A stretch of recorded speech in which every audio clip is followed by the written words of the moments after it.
This is my Haunted Keys review. The keys were fairly easy to do. The sound was already there, was already pretty refined due to the nature of how it was recorded. It was recorded using a Nord Stage 3, which was then DI'd uh, into the desk, and so because on the Nord it has a variety of sounds and synthesizers.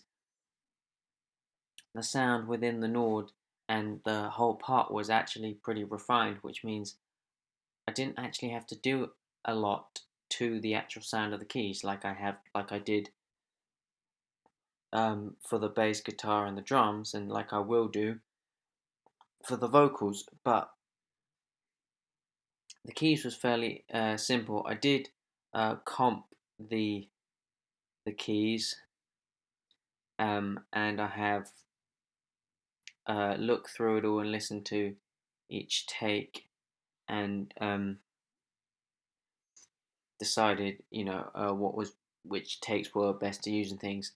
But I did add a compressor and an EQ. The EQ is a synth lead, which just sort of removes any low end. I might actually sort of just tighten that up a bit, make it a bit more of a, and then move up a bit more just to really take out that bottom end, and then, or not bottom end necessarily, but that sort of super low end, below 50 hertz that no one's really going to hear anything from. And then it just sort of a high ends just gives it that expansion.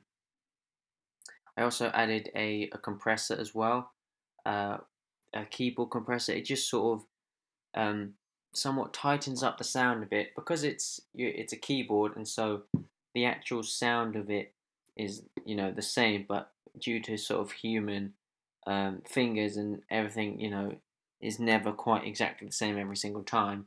The compressor just sort of sorts that out and makes everything kind of perfectly together, which I think is good. But overall, the keys were pretty simple to do, and I didn't really have to do a lot. And so that's sort of uh, my review on how I kind of what I've done, or in this case, you know, rather than sort of the bass guitar and stuff, not really done. But that's um, that's that's it.